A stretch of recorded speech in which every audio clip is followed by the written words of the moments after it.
Pero, ¿Perdón? que algún libro se leería. Pero. Pero que, avisaré que lo vaya a hacer. Vale, eu son de Vigo tamén. As nosas historias son moi parecidas. Ao principio, o único centro universitario da USC que existía en Vigo era a escola de peritos, e os fillos dos traballadores pues tenemos esa posibilidade, que científicos como Manolo Reboiras, como Moncho Reboiras. Eso sí, uns anos antes, eu rematei no ano 1965. Bueno, e logo fui a Madrid.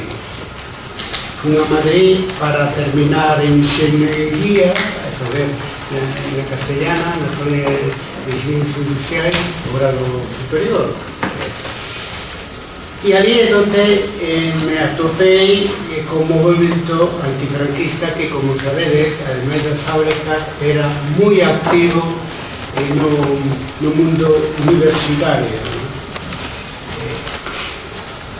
Por que ingresamos neste movimento antifranquista? Bueno, recordo as manifestacións no campus da Universidade de Madrid, que non era Complutense, e o que máis berrábamos era democracia sí, dictadura. Ese foi o meu estreo, porque ao principio me dedicaba a estudiar solamente, non? Pero non sei, me sentía mal, porque sendo fillo de traballadores, pues que me dedicara a estudiar solamente, porque levaba unha carreira, mientras outros pois iban ás asambleas, en políticas, estaban moi felices, as organizacións que existían naquele momento. Empecé a ir a todas as manifestacións e como falo por todas as cousas, iba a todas, non perdía unha. No campus era unha maravilla, porque non mandábamos no campus, andaba a policía armada a cabalo, pero cando cagada era fácil escapar, non menos unha vez ingenieros agrónomos que entraron dentro, nos colleron, pero tivemos sorte, ¿no? Democracia sí, de dictadura non. Como todos sabemos,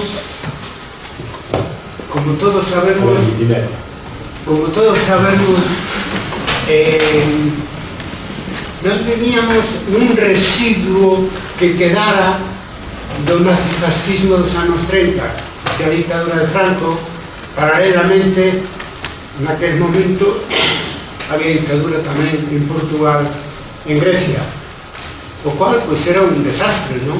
Porque o resto de Europa era democrática, vivía en democracia, pero ao mesmo tempo era unha oportunidade entre estudiar aplicadamente, como vinha facendo hasta ese momento, e empezar a facer a revolución. Naturalmente decidín, como tantos naquela época, intentar axudar para o derrocamento da dictadura. Na Universidade de Madrid empecé nas comisións de estudiantes que organizaba o Partido Comunista de España. Entrei logo na organización universitaria do Partido Comunista de España, e nese momento, que foi o ano 67, os anos 67 e 68, cando eu comecei a militar, fixemos algo extraordinario, que seguindo a experiencia de Barcelona, e facer dentro da universidade, elixindo democráticamente aos delegados, un sindicato democrático. En Barcelona era o sindicato democrático da Universidade de Barcelona, no sindicato democrático da Universidade de Madrid. Esa foi a miña estrela. Volví a Galicia a finales do 68 no verán do 68, despois da manifestación do 68, que significou, digamos, a referencia do Mario francés en España, que o mítico organizou, en fin, amigos, que en políticas de Raimundo. Despois deso salimos en manifestación, e a 2 días seguintes, pois, regresei a Galicia. A finales dese ano entrei en contacto co Partido Comunista en Vigo, e a finales dese ano viaxei a París para fundar o Partido Comunista de Galicia na clandestinidade. No ano 1972 fun cooptado ao Comité Central clandestino do Partido Comunista de España, no que estive o resto do franquismo e durante a transición hasta os anos 80. O partido, ao mesmo tempo, hacía unha actividade política, digamos, interna, de proselitismo, etc. Estábamos pola refundación, a reconstitución dos movimentos sociais, sobre todo do movimento obreiro, pero tamén no campo e en primeiro lugar, naturalmente, na universidade onde nos atopábamos. Por lo tanto, sempre militei, ya saben, sempre militei en movimentos sociais ao mesmo tempo que fixen traballo político, primeiro na universidade. En 1969, na creación das comisións campesiñas en Ourense, que foi a que inició a loita contra a cuota empresarial agraria, e en 1972 eu, sendo o responsable político do partido do movimento obrero, pois estuve na organización da folga do 72, era o que redactaba as tabelas e nos reunían lo que chamábamos comité de folga, os compañeros que dirixían fábricas por comisións obreiras e técnicas, porque chegou xa o meu tempo, e aquí moitas máis cousas que quedarán para outro momento, pero quero terminar igual que pensaba, é dicir que logo de represión, movimentos sociais, movimentos políticos, reivindicación da autonomía, o 4 de Nadal do 77, e eu pensaba rematar como vou terminar agora, é dicir, merece a pena. Nada máis.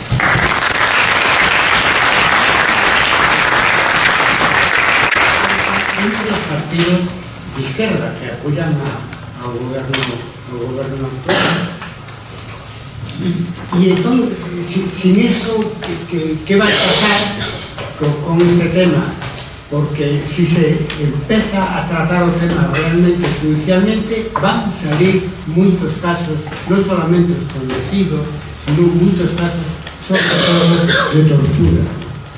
Que hoy en día pasará lo mismo si lo denuncias que contaba aquí Manuel, ¿no? Es decir, que a ley de amnistía impide sultar aos torturadores ou aos asesinos, ¿no? En ambos casos. Inexplicablemente se sostén esta idea entre os partidos que apoian o goberno actual, pero non se fai nada, non sei se é pola persona que se puso ao principio ao frente deste tema, que é un secretario de Estado, ou como fora.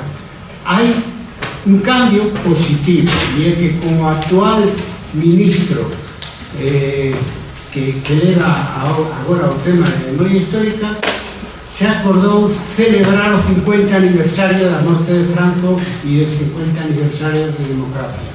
Bueno, pois é unha pequena luz que se abre nun tema que está realmente oscuro, non? Eu aconsello moito que neste mes de marzo van pasar pola segunda, pola TV Plugas, unha serie documental dirigida por Gutiérrez Aragón, que é unha idea original de Nicolás Sartori, compañeiro meu no Comité Central do Partido Comunista de España, dirigente histórico, fundador de Comisións Obreiras, que se titula La conquista de la democracia. Vai ser a primeira vez en anos que se enfoque o tema da transición desde o punto de vista dos movimentos sociais, por primeira vez. E é importante, porque ao redor deso e da comisión que se formou non solamente se realizan congresos, sino outras actividades, entre as que entran na que estamos aquí, porque efectivamente vai a ser todo un ano de actividades, pero non se logrará poñer a primer plano o tema da memoria histórica ata que se acepte eliminar a lei de amnistía. Eso se fixo noutros países, concretamente en América Latina, e tratándose os delitos de que estamos a falar, delitos de lesa humanidade, que non prescriben nunca, simplemente hai que decidir si as leyes de amnistía impiden que se investigue estos delitos como delitos de lesa humanidad, tortura, homicidios, violacións, etc. Y eso se resolveu non solamente porque algúns países como en Argentina se xulgaron aos represores e se meteron na cárcere aos da xunta militar, e que además o dereito internacional o deixa moi claro, os delitos de lesa humanidade donde son funcionarios públicos, son as instituciones públicas as que hai que inculpar a través de determinadas persoas, hai que inculpar de todos esos delitos. Eso se fixo xa en outros países, pero en España hubo un exceso de prudencia de todos os partidos e do Partido Socialista tamén sobre o tema, para non encrespar as cousas coa dereita. Pero é que pasa? Que o señor Feijóo xa dixo que unha das primeiras leis se goberna é abolir as leyes de memoria histórica. Si non o facemos xa, quedan 3 anos hasta as próximas eleccións xerais. Cando se vai facer? Ese é o tema que nos preocupa. Non o digo solamente como víctima do fascismo, sino como un cidadán preocupado pola situación que temos hoxe polo auxe da extrema dereita. As enquisas todas están dando a que hai unha maioría, a maioría parte das enquisas están dando que hai unha maioría para gobernar entre o PP e Vox. E o PP está disposto a gobernar con Vox. Eso está clarísimo. Protestou Feijóo porque Sánchez non convoca a Abascal nese turno que van facer mañán polo tema de Ucrania, dicindo que a terceira forza en votos. O sea, que aquí, mentre noutros países como Alemania e outras se ponen de acordo, e no pasado recente o fixo tamén Francia, todos os partidos se ponen de acordo con un cordón sanitario para impedirle a extrema dereita que chegue ao goberno, aquí temos toda a posibilidad de ter un goberno PP-Vox no ano 2027. E como se combate isto? Pois se combate, e sobre todo, sabedes, porque vos onde están medrando máis entre a xente moza da vosa edade, como sabedes. Aquí non vai, Aquí non vai. Entonces, ¿qué quiero decir con eso?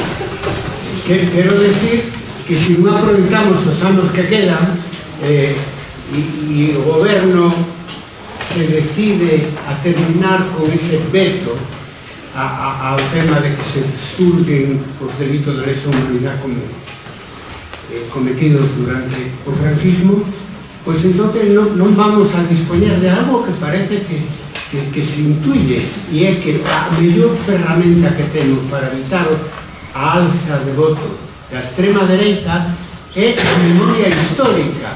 A generación nova vese, como neste acto que estamos aquí, o que foi o franquismo. Carlos, unha pregunta, que hai dúas palabras perdidas, ou 3, 4, 5. No, pero que hai unha cosa que antes de que falen eles me gustaría que dixera, porque todos responderon a terceira pregunta e me gustaría que responderan a terceira.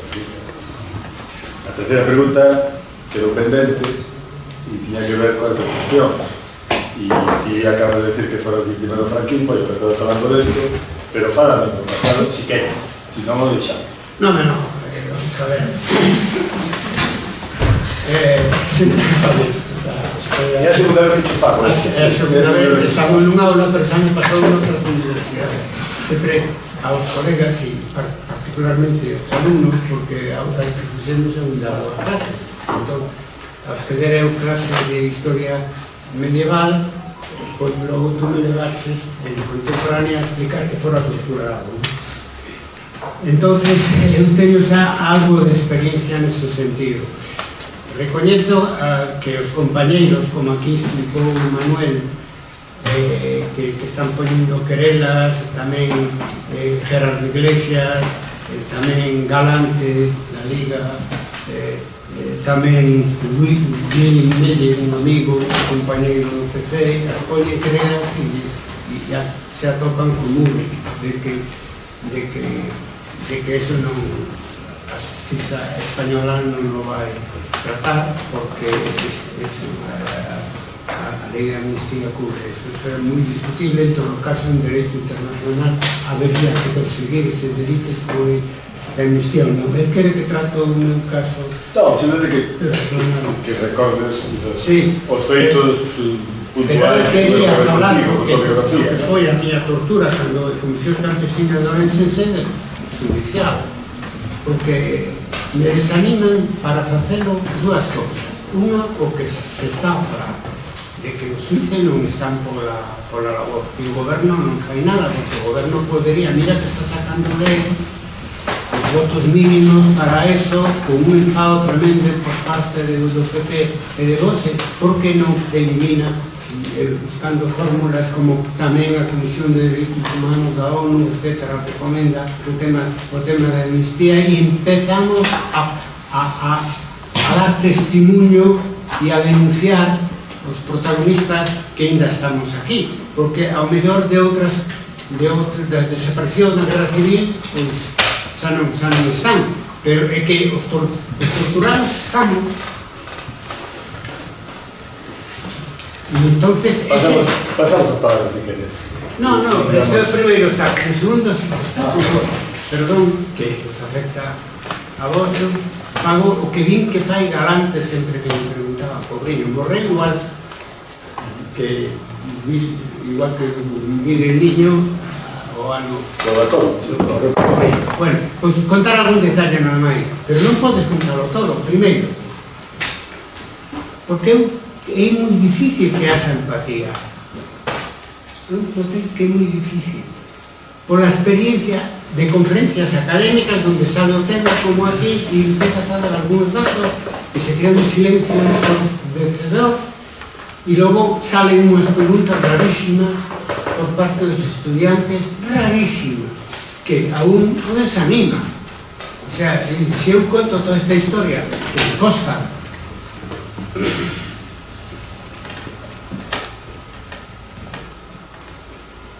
porque é desagradable de contar e de rememorar, e eso que eu sarei moi ben librado da tortura, porque les dixen que non lle dirían nada se lle daba unha uña que debían o brazo inteiro, e conseguín aguantar todo o que fixeron para poder asinar unha declaración desas características, pero ainda así é desagradable para mí. Se non hai empatía do público que te está escoitando, é que pensas hasta que punto é útil. Sería útil en sede judicial, obviamente. Ahora, en público...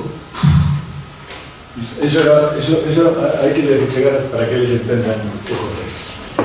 Damos as palabras que faltaban. Non había outra de primeiro aquí. E o medo se resolve traballando en organizacións e en movimentos sociais, se resolve, digamos, colectivamente. Por exemplo, che toca estar en Ucrania, te apuntas voluntario para ir contra a ocupación, como fixeron miles, que a mellor nunha situación normal non se cousa parecida, porque algúns bastante mortos. É dicir, que depende da situación histórica, é unha situación histórica en la que nos apuntamos moitos, sabemos todos os peligros que corremos. Se tes un cargo na organización e pode falar moito, se agrava, digamos, o peligro de que se torturen e todo eso, pero resolvemos entre todos e te apoyas nos demais. Por eso, en España, os movimentos sociales non resurdiron hasta que naceu unha xeneración nova, porque a xeneración anterior tiña non tomaba postura pública. Mataron a tantísima xente que non se movía nada ou casi nada. Pero cando apareceu a nosa generación, a generación del 68, aquí en outros lugares, nos animamos a movernos. E entre todos, digamos, neutralizábamos o medo. Ora, realmente, se podía tocar, pero non deixaba de facer as cousas. Non deixaba de facer as cousas, é importante. E logo, tú ves aquí que hai un grado de conciencia que ten formación universitaria. Bueno, pero é que nas asambleas obreiras con xente daquel tempo é o mesmo. Tu vas a Vigo ali, non che digo nada, o a Ferrol, sobre todo, é o mesmo, un grado de antifranquismo tremendo, etcétera, de traballadores normales daquela época, é o mesmo. Sempre o factor colectivo é a clave para entender. E aquí o contexto histórico. Como vos vivides unha situación que podedes, votando, cambiar de goberno. Nos non teníamos esa posibilidade. Entonces, claro, nos enfrentamos a esa situación, non solo aquí, tamén se hizo en outros países, como colectivamente, como generación. Esa é a clave. O Luz estará en Ferrolán, se Ferrolán. Nunca o sentimos, realmente. Fora dos que estábamos na hallada, nunca o sentimos. Tampouco o necesitábamos tanto, porque realmente non o facíamos para ter o conhecimento. Éramos o que outros idealistas, non? O facían porque era o correcto, había que facelo, alguén tiña que facelo. Entonces non sufres especialmente porque, claro, se vai reflexionar que tipo de sociedade democrática é este que se esquece dos que inventaron pola democracia e contra o régimen. Claro, este entra dentro das limitacións da transición que podemos facer, non? Que tiñamos forza para facer. É dicir, tenes unha democracia que non recoñece aos que loitaron por ela, pagando un precio, e en algúns casos bastante